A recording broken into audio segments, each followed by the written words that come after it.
And while beating him up, Scorponok is being very villainy by saying, you know, if you, car distracted me outside. It's bright yellow. Okay.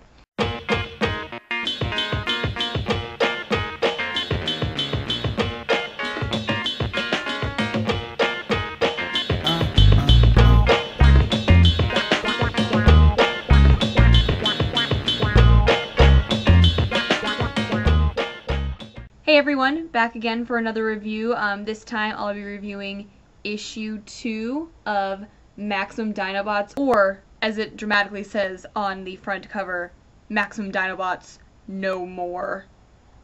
Ooh. Of course, the first thing to talk about would be the cover. This is a Nick Roche cover. It's pretty angsty. It's basically just the Dinobots walking away from Grimlock and he's all like, "Oh, I'm so sad, no one loves me." Poor Grimlock. I don't really have an opinion either way on like if this is a good or bad cover. Because when I first saw it I thought it was really funny because it's pretty dramatic, but I mean it's fine. So let's just jump right into this issue, shall we? So this issue starts off and it's basically just Hot Rod getting the ever-loving crap beat out of him by Scorponok. And believe me, it's not looking fun. Hot Rod gets really beat up in these first couple of pages. And while beating him up, Scorponok is being very villainy and saying, you know, if he wanted, you know, Hot Rod to be dead, he would have been dead a long time ago, and he just wants to keep him alive to see his master plan. And he ends his little "I'm a villain" speech with, you know, we're gonna see the fall of the Dinobots and the rise of the machinations. So that's interesting enough. And then we jump back to Grimlock, who, let us not forget, was just teleported into the middle of a small town. So he's being shot at by a bunch of police, and he basically just says, "Scorponok, whatever you have, whatever you're sending over here, bring it on, I'm ready for you." So Scorponok and Hot Rod are watching Grimlock from where they are, and Hot Rod obviously does not understand what's going on because he doesn't know what the machination is. And Scorponok's just like, you know, watch and learn. And then we see Slag being released from a big truck. And then we go to this one page of Sunstreaker and Hunter, and there's this weird bit where Hunter says, well, shouldn't we be going to Tennessee to stop the Dinobots? And when he says Dinobots, it's spelled D-I-N-O bots. And Sunstreaker stops him and goes, no, it's Dinobots, D-Y. And they have this little thing where Hunter's like, well, they're like dinosaurs. Okay, if I just say Dinobots, do you have any idea how I'm spelling it in my brain? No. I guess this can come from them having the same brain, sort of, and I guess they think the same thing, and I guess Sunstreaker was just picking up that Hunter was spelling it wrong in his brain, but I feel like it doesn't really matter that much. I don't know, this part is really weird to me, especially because Hunter doesn't say, we need to go find the Dinobots, spelled, you know, with a D-I, so Sunstreaker could say, no, it's spelled D-Y. He didn't... What? Why? I don't... This whole part's weird. So we have this weird bit between Hunter and Sunstreaker that is just odd. And so the page just finishes with Sunstreaker saying, you know, we're going to Dallas because that's where my real head probably is. And that's the end of that. And then we go back to Grimlock, who is still in the middle of this town. Everyone's kind of looking at him. And he turns around, and it's the rest of the Dinobots have showed up. And Grimlock's like, oh my gosh, Scorponok lied to me. You guys are all alive. Because Grimlock was under the assumption that the rest of the Dinobots were dead. But of course, these are not the Dinobots that he remembers because they're all under the control of the machination. So they start attacking Grimlock. And then we have a quick bit, one-page thing with Agent Red and one of the Skywatch scientists, and they're basically just talking about the situation with Grimlock and the other Dinobots that's currently going on. And Agent Red is leaving, and he says that he's going to do something that he should have done as soon as they lost control of Grimlock. I don't know what that is. I wonder what it could be. I just have to point out that basically every single panel with Sludge in his beast mode is really funny. This one has to be my favorite, though. Let's see if you can see that. Oh, Sludge. You are so funny and make me laugh. So then we go back to Grimlock and the other Dinobots, and of course he's like, I don't want to fight you, but you're leaving me no choice, and remember who you are. And Grimlock takes out all the Dinobots except for Slag, who he tries to reason with, saying, you know, like, remember when we met each other, you know, all this kind of stuff. But Slag doesn't really listen, and sets Grimlock on fire, along with a gas station that he's right next to, which then promptly explodes. What I liked about this part, I just kind of want to point out what I like about this part is how it really could have, you know, turned into Grimlock being like, remember who you are, and Slag being like, oh yeah, I don't want to set you on fire, but they didn't do that, and I'm glad. That makes me really happy.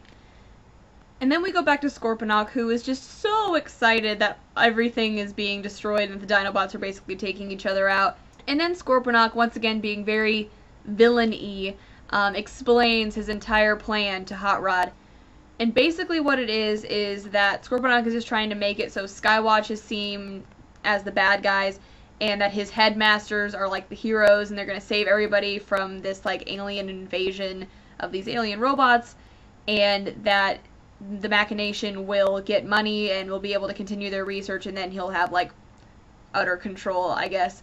And then basically he just feels that he will just have unlimited power from there on out. And then we see a very odd little ship crashing near the Skyfire, and its inhabitants are looking for Grimlock. Who they are? Don't know. We'll have to find out. And then we go back to Scorponok, and Scorponok is kind of intrigued because while Grimlock is fighting the Dinobots, Grimlock's saying things like, I know it's all my fault, you know, whatever I've done to you, blah blah blah. And Scorponok feels that if Grimlock has done something to the Dinobots, that he thinks that they should be able to ease up on their control a little bit, and if the Dinobots can go back to their memories, that they will have something in there that will make them want to fight Grimlock even more. So then, as Grimlock is going to save this man who has been trapped in his diner and is surrounded by fire, he realizes that the rest of the Dinobots are at least almost completely back to their normal selves, and they remember what he did. And then we kind of get Grimlock explaining why he did what he did back in Spotlight Shockwave, which was set up the Skyfire to shoot out a volcano and engulf them all in magma. And he basically just says that he wasn't going to let the Dinobots be defeated like that, and he says, you know, all of you guys would have done the exact same thing. But Slag says, no, you know what? Once you decided not to tell us what you were planning to do and you left us in the dark, we stopped being a team. And then Grimlock kind of goes on to talk about how the Dinobots really never were a team, or at least they didn't ever want to call themselves a team, and how they never had any rules and all this kind of stuff. And as he's saying all this, he's saving the guy in the diner and putting his entire diner somewhere safe. And after that, the other Dinobots kind of just don't know what to say. And Scorponok's like, oh, well, that didn't work. So I'm just gonna send a bunch of headmasters at them. And a ton of red Sunstreakers are sent into the fray. And on the last page, you jump back to Agent Red, who says, you and I need to have a serious talk, and he is talking to Shockwave. And that's the end of the issue. This issue is decent. I really liked the giant skirmish between the 4 other Dinobots and Grimlock. We got to see more with Hot Rod, which was nice. I also really liked the dialogue between Slag and Grimlock, and it's nice to get this kind of deeper look into how the Dinobots work in this continuity, and how they're a team, but they're also kind of not a team, and they're actually pretty broken after what has happened. But all in all, there isn't a ton that happens in this issue. We get to see Scorponok's major plan, but that's not all that exciting. Oh, we're gonna make the good guys, this other group, look like the bad guys, and we're gonna look like the good guys, and it's gonna be awesome, and everyone's gonna trust us, and they're gonna get us a lot of money and power, and it's gonna be great. So that wasn't all that exciting. I'm definitely ready to see if more happens in issue 3, and if kind of more is revealed. And then obviously we have the mysterious team on the ship that went to go look for Grimlock, to see who they are. And so that's really about it. I'll be back with my review of issue 3 and 4 sometime in the coming week, because 5 comes out on Wednesday, along with All Hail Megatron 10, which I'm very excited about. I do kind of have some other reviews and such in mind. I know I've been asked to do a toy review of some sort. I've been asked to do some kind of review for an episode of any of the television series. So I'm still trying to kind of decide how I want to do that. But that'll happen when it happens. But other than that, if you haven't subscribed, go ahead. That'd be pretty awesome. And that's about it. See y'all later.